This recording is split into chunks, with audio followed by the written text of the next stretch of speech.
Atau bisa juga dia menjadi kurus, Mas. Ya, dietnya sukses, nggak stres. Ngalamin nggak Mas Diki? Menjadi kurus nggak? Temen saya sih ngalamin. Misalnya orang tua Mas Akmal otoriter, secara tidak sadar, Akmal tidak terima, nanti Akmal punya anak, otoriter nanti. Berarti gue bakal otoriter itu. Iya. Betul. Karena kesehatan mental itu juga akan berpengaruh kepada pribadi kita dan orang sekitar kita ya. Welcome on board Akmaliansyah Official Channel. Welcome to channel Akmaliansyah Official. Kali ini kita mau ngobrol-ngobrol seputar psikologis ya, bukan terhadap, tetapi kepada calon-calon psikolog klinis ya. Kenapa sih psikolog klinis? Berarti ada lagi nih psikolog yang mana lagi? Ada namanya PIO ya, psikologi industri organisasi, atau yang sering kalian temui di HRD. Terus ada psikolog pendidikan, ada psikolog klinis. Nah, klinis nih yang biasa kalau lo bilang wah psikolog itu yang biasa ketemu sama orang gila di rumah sakit ya, bisa dikatakan seperti itu juga. Tapi juga ada juga yang bisa dikatakan bukan gila juga gitu. Gila kan adalah bahasa sosial pada umumnya yang biasa kita dapatkan. Oke, langsung aja ya kita ngobrol-ngobrol sama Bro Mirza ya, sama Bro Diki. Diki yang pernah masuk nih, yang dulu tentang psikologi remaja ya, masa nafsa ya bro ya. Nih Rame. Mirza yang pernah, yang ada di masalah KLC di channel gua, lo bisa browsing ntar ya. Oke, langsung aja nih, boleh kita coba buka masker dulu ya, untuk supaya enak gitu bicara ya. Oke, langsung aja nih. Gue pengen banyak nih request ya, pertanyaan di luar sana ke gua. Jadi bicara tentang anak-anak dan orang-orang dewasa juga ada permasalahan kehidupan gitu. Kehidupan ketika ada pemilihan yang kalau kemarin tuh yang di waktu itu sama Mirza udah ya KLC. Nah, gue pengen bahas tentang yang lain nih. Kira-kira lu sering nemuin apa sih permasalahan di psikologi klinis pada fenomena umum di lingkungan lu? Jadi kalau manusia itu kan aktivitasnya itu pasti tidak pernah terhindar dari stres. Iya. Dari dia mau tidur sampai dia bangun beraktivitas, tidur lagi ya. Dan di situ juga mereka akan berinteraksi ya dengan keluarga. Kemudian di luar dia kalau pelajar atau mahasiswa berinteraksi dengan teman, dengan guru. Kalau dia seorang pekerja dia akan berinteraksi dengan teman sejawat, atasan. Dan dalam interaksi tersebut pasti akan terjadi stres. Stres itu adalah wajar Mas gitu, karena Wajar ya? tidak ada orang yang nggak stres gitu ya. Orang kita terlambat bawa casan aja stres. Padahal perkara casan. Perkara casan nih. Ya. Anak sekolah perkara lupa bawa tip X, bawa pensil, bawa penghapus, bisa nggak mau belajar, Stres bisa nggak juga. mau masuk sekolah gitu ya. Apalagi hal-hal yang sifatnya lebih berat. Iya. Yang permasalahan kita itu adalah sekuat apa kita dapat mengelola stres itu gitu ya. Iya. Karena stres itu juga sebenarnya adalah ada sisi positifnya agar memicu kita untuk mencapai pekerjaan yang lebih baik. Seorang pelajar kalau misalkan dia dapat hal yang biasa-biasa saja, tidak ada tantangan, juga prestasinya juga nggak akan bisa bagus. Begitu juga seorang pegawai ataupun juga seorang profesi. Yang penting seseorang itu jangan sampai mengalami distress ya. Karena kalau sampai orang mengalami distress, artinya seseorang itu sudah di luar kemampuannya untuk mengelola stres, yang akhirnya dia menjadi sedih, menjadi pemurung, tidak bersemangat, yang arahnya kalau seperti itu menjadi depresi. Seperti itu. Jadi kalau orang depresi juga kalau sebagai karyawan, kalau udah kebanyakan aktivitas pekerjaan yang menumpuk tanpa dia ada refreshing atau kemampuan buat mengelolanya, akan juga berpengaruh pada hasil pekerjaannya. Karena dia tidak konsentrasi ya, tidak termotivasi, gampang marah gitu ya. Senggol, bacok misalkan seperti itu. Iya, Ataupun yang lainnya seperti itu. Atau bisa juga dia menjadi kurus, Mas. Kurus. Kemarin lu gemuk, terus sekarang kurus ya, lu dietnya sukses, lu stres gitu. Padahal gitu. Bener. Ya gitu kurang lebih, Mas. Bener.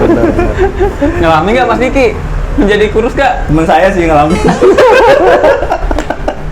Iya. Bro, ini kan bisa jadi kurus ya karena diakibatkan oleh stres, pekerjaan atau aktivitas lain ya Betul. di kehidupannya. Nah, ada yang pengen gua tanya lagi nih. Jadi kalau memang itu stres bisa dilihat dari dampak perkembangan tubuhnya yang semakin kurus.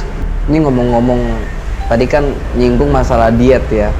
Nah, gue pengen lempar nih ke Siap. Mirza nih. Ja, lo pernah dengar anoreksia nggak?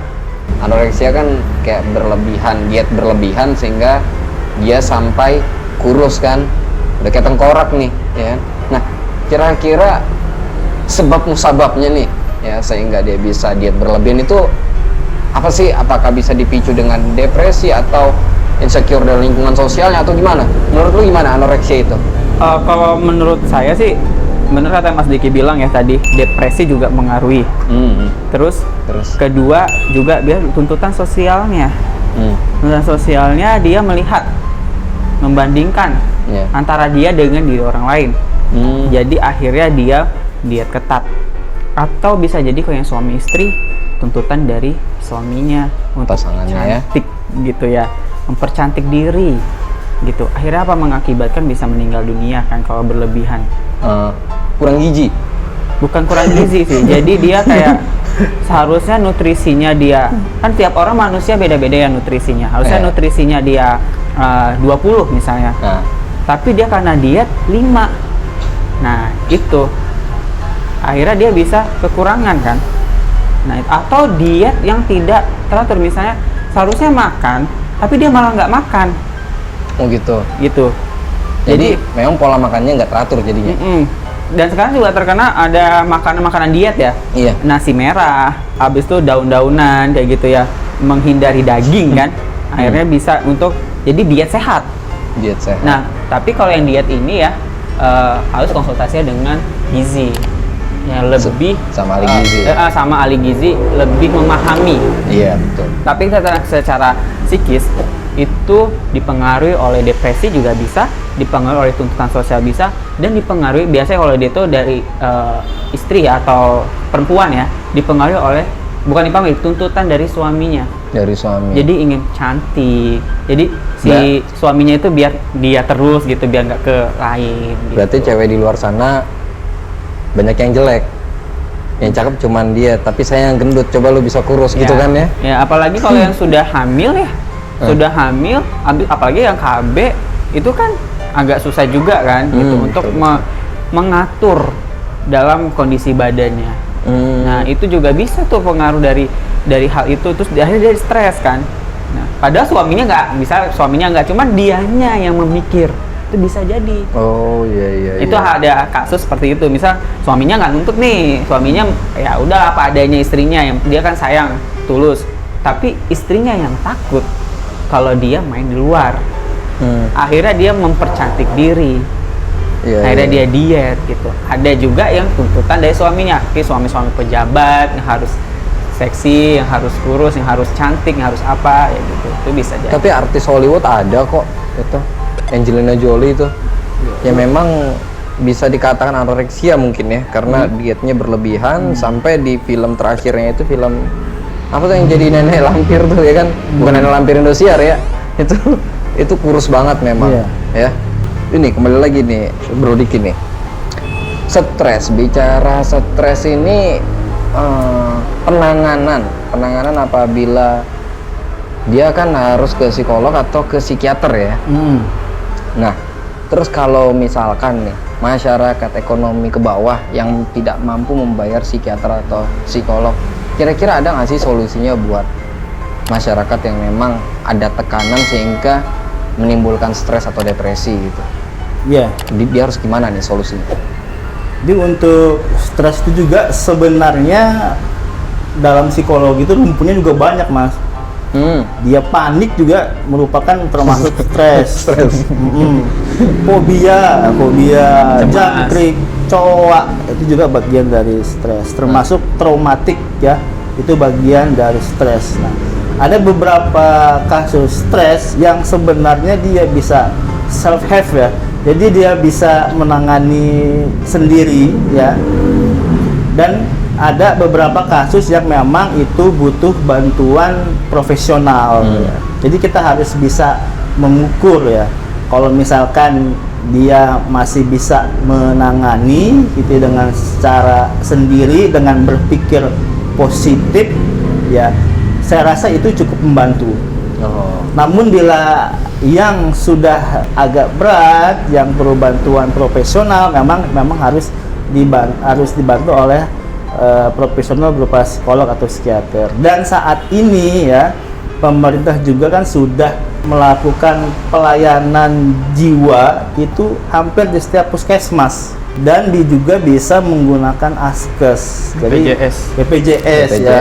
Jadi ya masyarakat yang belum tahu juga ke puskesmas itu tidak hanya penyakit medis umum, tapi juga ada layanan penyakit jiwa. Karena sehat itu bukan hanya sehat secara fisik, tetapi juga harus sehat secara mental ya. Karena sehat mental dan sehat fisik itu merupakan fondasi untuk dia bisa beraktivitas sosial dengan baik dan bisa lebih maksimalkan kehidupannya. Memang sekarang sudah sudah ada fasilitas dari pemerintah daerah ya. Di setiap puskesmas sudah ada poli jiwa ya. Iya, dan itu yang bisa ditangani oleh BPJS ya. Bagus juga nih kayaknya nih. Kayak lama-lama gue kayak ngiklanin BPJS. Ya jadi iya influencer pemerintah lah, Mas. Oh iya, benar. Iya. Oke. Ntar sampai sebenarnya bukan poli jiwa ya, tetapi Apa tuh? setiap puskesmas itu harus ada psikolognya, walaupun tidak ada sih itu poli jiwanya. Tapi beberapa puskesmas ada sih yang tidak ada psikolognya. Mungkin dari Beberapa daerah ya. iya, mungkin pengaturan anggarannya kali belum Iya, ada ya. anggarannya. Atau profesi psikolog emang agak kurang. Makanya lu berdua cepat lulus. Ya kan, supaya mungkin lu bisa mengisi slot-slot kosong di pemerintah daerah itu, ya kan gitu. Kota saya ada nggak tuh ya? Nah, tapi kita domisilinya berbeda-beda ya. oh iya domisili berbeda-beda. Oh iya, domisilinya berbeda ya? Iya, beda-beda. Abis itu nih, gue sering nemuin nih kasus tentang orang tua yang memang pusing gitu ketika dia melihat anaknya bawaannya kesel lah ya nih. Gue sih nggak mau ngelihat dampak dari psikis anak ya, mungkin karena lu kan klinis dewasa. Gue pengen membahas tentang orang dewasa, terutama orang tuanya ini yang sering menganiaya anaknya, bawaannya kesel aja. Menurut lu gimana sih kalau lu nemuin informasi itu? Kan sering kita nemuin di sosial media atau informasi di media ya, sekelibet-kelibet itu aja lah judul-judulnya, orang tua menyiksa anaknya, orang tua menganiaya. Nah itu gimana tuh menurut lu, pandangan lu? Berarti kan di sini ada salah dari orang tuanya. Nah, kita melihat dari orang tuanya masa lalunya seperti apa sih, gitu. Masa lalu lagi? Masa lalu lagi. Kenapa? Karena mungkin dia punya tadi yang dibahas stres itu jadi bisa jadi traumatik. Dia punya mungkin dulu pernah mengalami hal itu sama. Akhirnya dia melampiaskan secara tidak sadar, tetapi itu. Misalnya orang tua Mas Akmal otoriter, secara tidak sadar Akmal tidak terima, nanti Akmal punya anak otoriter nanti, secara tidak sadar loh. Berarti gue bakal otoriter itu? Iya, walaupun Akmal bilang nanti kalau saya punya anak, saya menjadi orang tua demokratis gitu, menceritakan apa anaknya cerita, tapi secara tidak sadar itu akan memasuki alam bawah sadar Mas Akmal. Nah iya. itu berarti kita melihat sudut pandang yang orang tuanya itu ke anak bagaimana, dan itu harus konseling kan family. Iya. Di pembahasan di psikologi keluarga tuh ya, terapi keluarga masuknya ya. Psikologi keluarga. Kalau terapinya nanti psikologi terapinya keluarga. nanti. Jadi konseling kita mengkonselingkan dulu kenapa sih dia gitu, di rumah seperti apa, orang tua maksudnya suaminya seperti apa, pekerjaan suaminya bisa jadi anaknya yang kena, misal kekurangan uang itu juga faktor Masalah ekonomi ya. ekonomi. Habis itu maaf ya, kekurangan hubungan seksual juga bisa faktor. Hubungan Bisa ya, seksual. Pak? Bisa. Iya. Itu kebutuhan kan, needs kebutuhan yang sudah menikah ya, yang sudah halal, needs itu kebutuhan. Itu kalau kata Abraham Maslow tuh ya, kebutuhan akan seks ya, seksual. Iya, kebutuhan seksual dari Hubungan Maslow seksual, kan, iya. kebutuhan. Nah itu juga bisa faktor menjadi dia tidak bisa melampiaskan ke anaknya, Iya. tekan dia ke anaknya gitu. Atau dia dijodohkan juga bisa. Dia dijodohkan. Misalnya istrinya ini ibunya dijodohkan sama suaminya, nggak suka, punya anaknya yang kena. Kita lihat sudut pandang dari orang tua seperti apa gitu. Anak kan nggak tahu apa-apa ya. Namanya Betul. juga anak, dia mempunyai pola berbeda-beda. Iya. Anak tergantung dari orang tuanya. Bagaimana orang tuanya?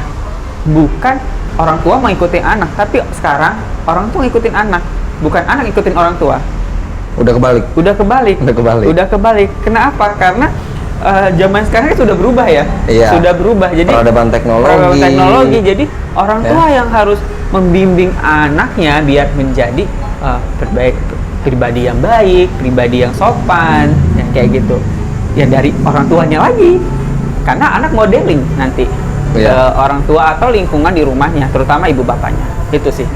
Itulah makanya pentingnya kita sebagai calon psikolog atau nanti juga menjadi seorang psikolog mempromosikan pentingnya kesehatan mental ya.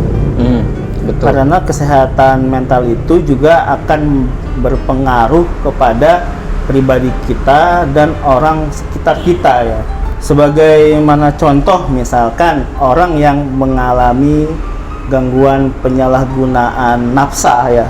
Salah satunya adalah dia mengalami kegagalan melakukan peran keluarga. Kalau dia sebagai suami, dia gagal melakukan peran baik sebagai suami yang melindungi anak, istrinya. Dia sebagai pelajar, dia gagal menjalankan tugas-tugas sekolahnya, ataupun juga dia pun sebagai ataupun dia misalkan mengendarai kendaraan yang dapat berpengaruh pada kecelakaan dan yang lainnya.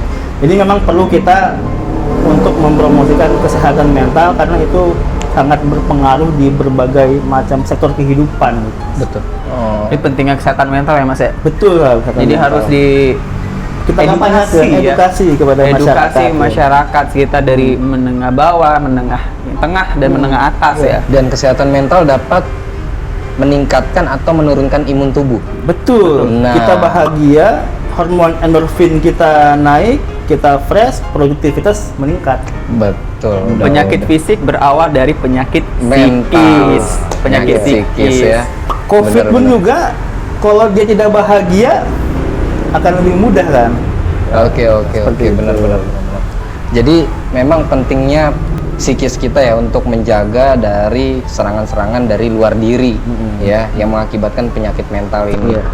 Memang udah betul nih kalau kita kembali lagi ke mental untuk meningkatkan imun, apalagi di era pandemi Covid ya. Betul.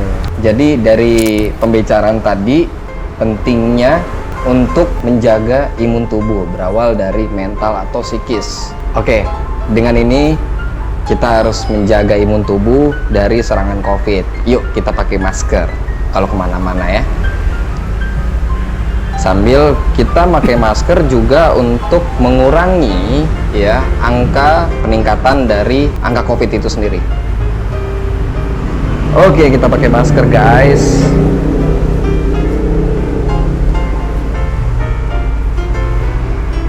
Gua Akmaliansa Official. Ciao. Bye bye. Jangan lupa subscribe channel Akmaliansa Official. Hidupkan tanda lonceng untuk terus mendapatkan update. Support kami dengan memberikan like dan komen ya. kami akan terus menghadirkan konten seputar psikologi, hobi, dan edukasi untuk Anda setiap pekannya. Terima kasih. Welcome on board Akmal Yansyah Official Channel.